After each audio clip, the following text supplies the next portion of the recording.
या बातमीचे प्रायोजक आहेत सद्गुरू कृपा प्रोडक्शन, मॅन्युफॅक्चरर व सप्लायर्स बिल्डिंग मटेरियल्स.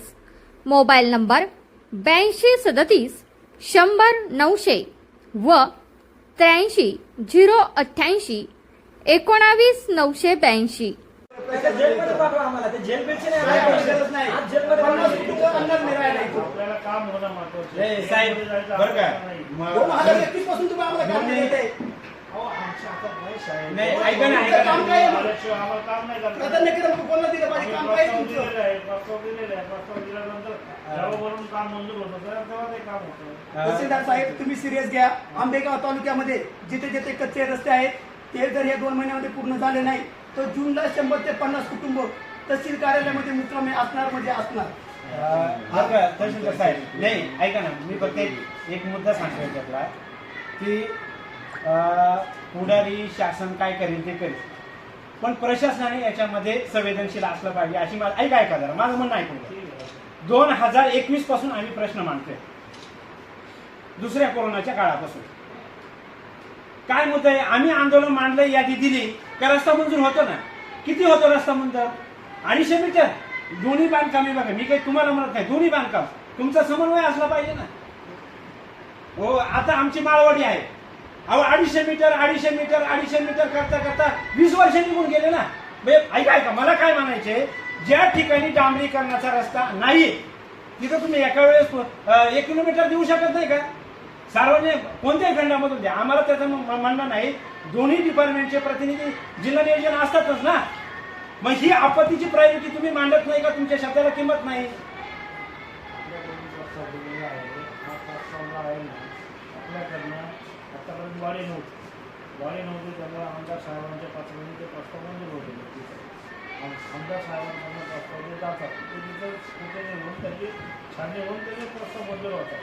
माझं तेच म्हणणं आहे, जर जर जर आता एक सांगतो, आता बांधकाम विभाग लोक हे, अहो मला काय म्हणायचंय, हे ग्राम मी तहसीलदार महोदय आणि पंचायत बीडीओ मॅडमला सांगतो ना, हे ग्रामसभा घेण्याच्याच बंद करा ना तुम्ही.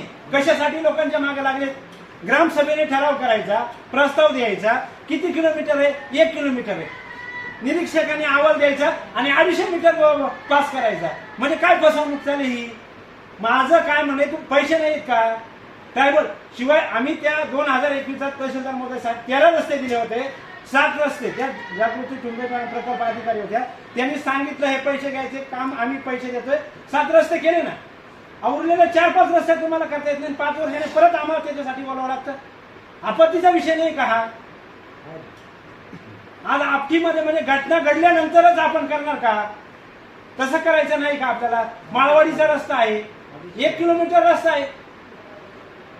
आज पाऊस झाला, पाऊस सुरुवात झाला का दळणवळण पण जगाशी संपर्क बंद त्या वस्तीचा. कोणता विचार करतोय आम्ही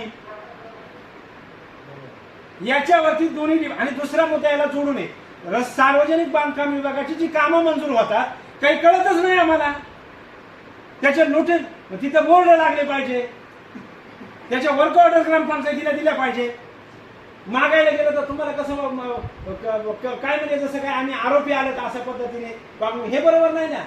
ही तुमची रिस्पॉन्सिबिलिटी आहे की तिथल्या नागरिकांना त्याची ऑर्डर देणे, त्याचा इस्टिमेट देणे, त्याचा बोर्ड. नियम सांगतो की त्याचा बोर्ड ठेकेदाराने तिथं लावला पाहिजे. मला तुम्ही दोन्ही डिपार्टमेंटचे सांगा की कोणत्या कामाचं काम सुरू होण्यापूर्वी बोर्ड लावला जातो.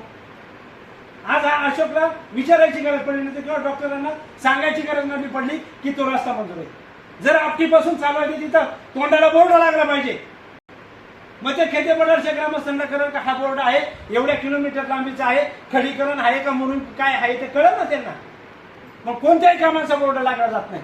या गोष्टीवरती चिंतन केलं पाहिजे आणि पुढच्या काळात जर हा बोर्ड दिसला नाही तर त्याच्यावरती होणाऱ्या परिणामाला ग्रामस्थांच्या समोर जावं लागेल. लोकशाही आहे ना.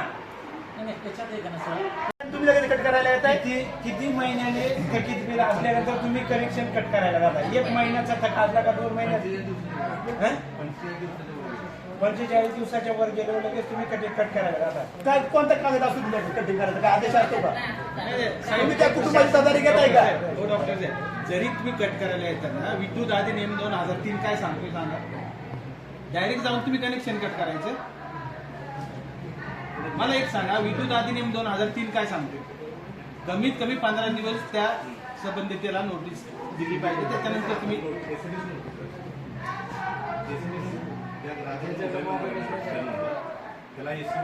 माझं काय म्हणणे, ग्रामीण भागात ते सगळ्यांकडे डिजिटल मोबाईल आहे नाही हा तो विषय आहे ना. असे बरेच प्रकार घडलेले आहेत. कोणत्या गावातलं रेंज आहे नाही. तुम्ही तुमचा जो रूल्स आहे ना कट करायचा त्याचे जरा डॉक्युमेंट आम्हाला. कुठेही असं कट करताना त्या माणसाला सुद्धा पुरेशी संधी दिली जाते. हा नैसर्गिक न्यायाचं तत्व आहे. कुठलाही